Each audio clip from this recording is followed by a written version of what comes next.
Hello. I love making soup for small group, but now we're meeting virtually. So I'm frustrated in that, but I thought I would make some soup anyhow, and I would record it as an experiment to see if I'm physically able to record making soup and then share it with the small group. So here goes. The basic recipe that I use is pulled pork vegetable soup. And it looks like it's from plainchicken.com originally, but I do make a couple modifications to the recipe.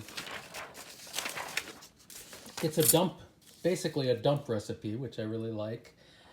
But it calls for 1 pound of pork, and I use 2 pounds of pork. And I can pork, and this is a pint jar, and approximately 1 pound of pork is in a pint jar. So I double the recipe for meat, and then we have 3 cups of mixed vegetables, just so happens to be about a pound of mixed vegetables frozen. And we have 4 cups of chicken broth. Well, it says low sodium, I'm not using low sodium. 4 cups is a quart, and I actually use 2 quarts of chicken broth. And it's not chicken broth either, it's pork broth, because grocery stores don't usually have pork broth, but I make my own, and it's pork bone broth.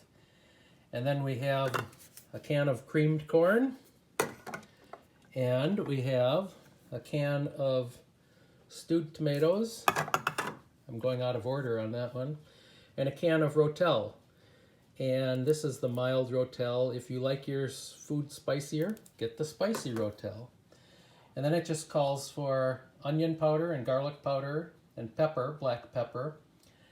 And I omit the chili powder because Anne doesn't like it, but I'm sure it would be good if you do like it.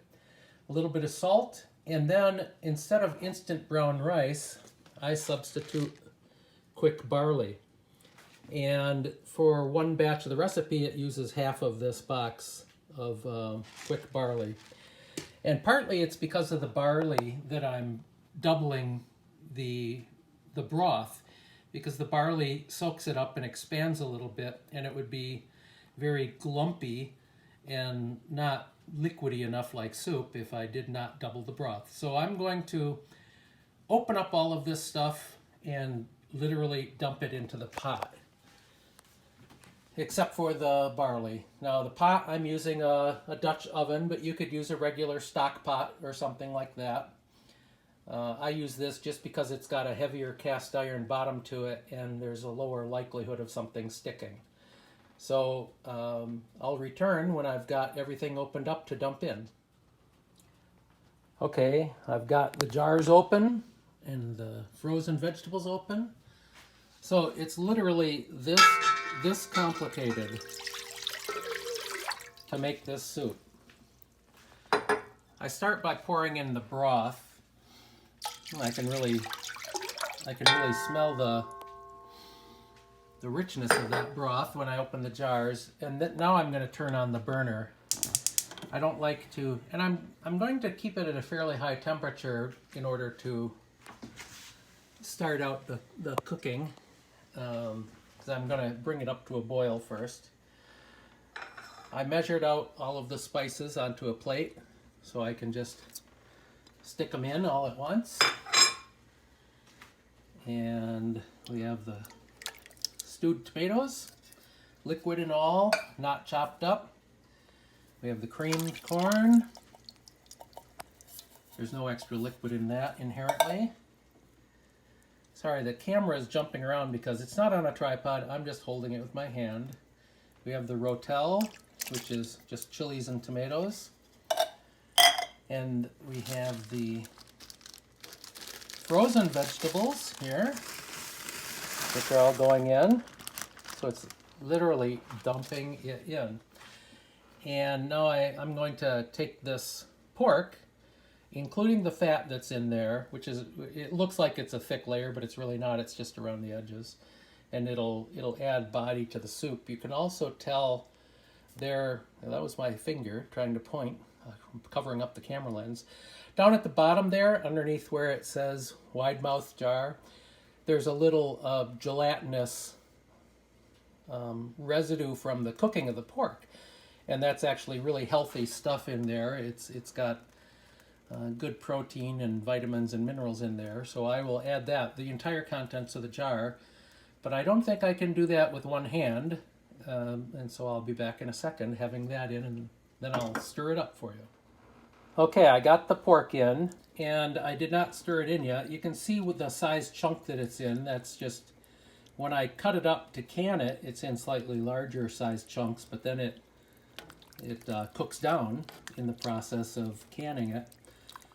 And I'm just stirring it up. Some of these chunks are still, bigger than a soup bite, but by the time I'm done cooking this, they'll be smaller bites. And so now I'm just going to bring it up to a boil and then let it boil for maybe 10 minutes, a light boil.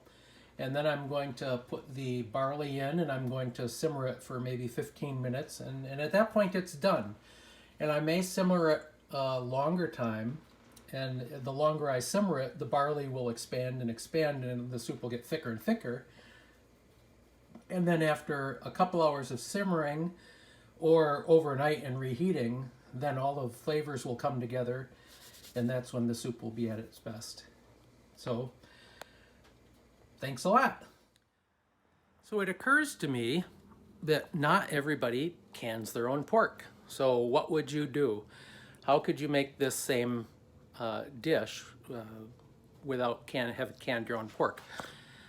Well, it's the equivalent of shredded pork. So first of all, you can buy shredded pork at the grocery store, or you could do the same thing, make the same soup with shredded chicken. That would work perfectly fine. Or if you made a dinner of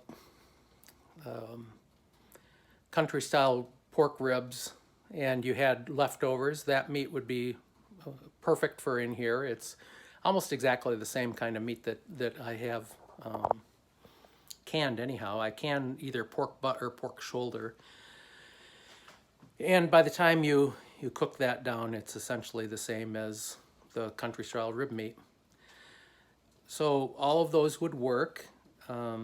You could also make this soup with beef instead of pork simply by taking leftover pot roast, you're putting it in, or you could take a combination of leftover pot roast and leftover rotisserie chicken shredded and leftover pork ribs or pork roast, and you could put any of that meat in there, and it would, I'm sure it would be good.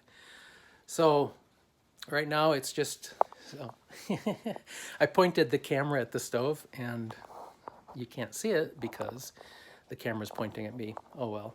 It's just sitting on the stove in the Dutch oven with the cover on it, coming up to temperature. I'll stir it occasionally. I'll let it boil for about 10 minutes, a light boil to get all the flavors merged together. And I'll put the barley in and simmer it a while. So it's kind of that easy. When I put the barley in, I'll bring it up to a boil again, just so I know that the barley is going to be well cooked.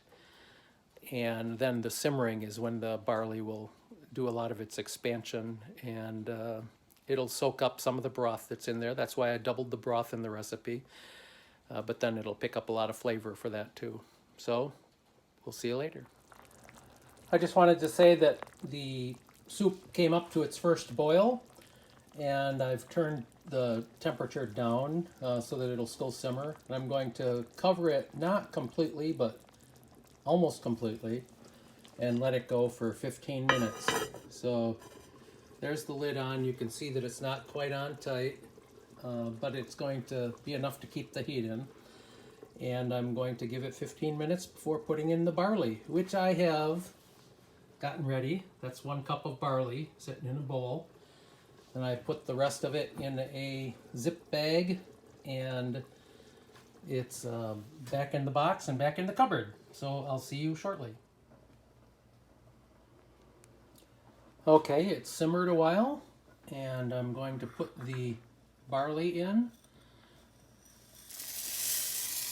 Wasn't that exciting?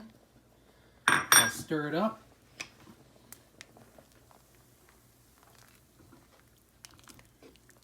And I'll let it, I'm not going to have it come to a boil.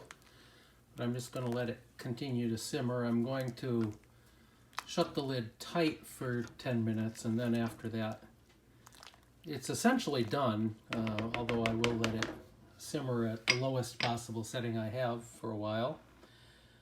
And it'll be delicious soup. So let's get that lid on.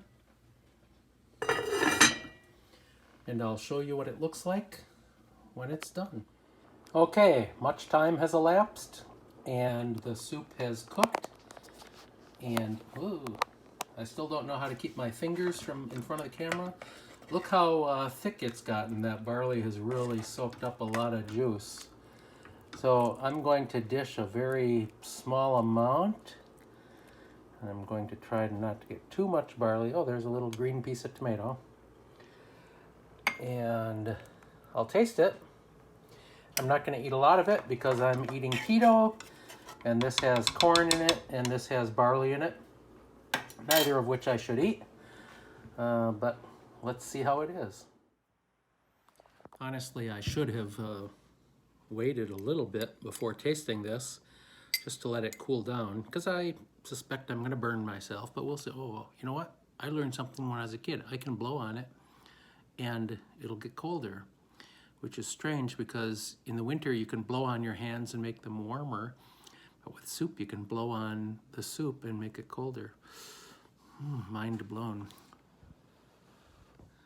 Here's a little view of my spoon because it actually has some stuff in it. Not too hot, but very tasty. The pork in it, essentially pulled pork, is very good. It's hearty. I used to eat barley soup my mom would make growing up, and I really liked it a lot. And I like this too. I'm just not supposed to eat a lot of barley. So here's a big chunk of tomato. It's hotter, but it picked up a lot of the other flavors in there. It's really quite nice. So I recommend you make this soup. You just have to have some canned goods on hand. Got to have some freezer goods on hand in terms of the vegetables. And really, I use pork, and it's got, you know, a little bit of porky flavor to it, but you could do this with chicken, beef, venison, lamb, goat, whatever meat you have, and I think it would turn out well. I think you just have to match the broth that you use with the meat that you choose. And bon appetit. Oh, just a second, my rascal cat is getting in the way, causing trouble. That's Enoch, but Enoch does not walk with the Lord. Bye.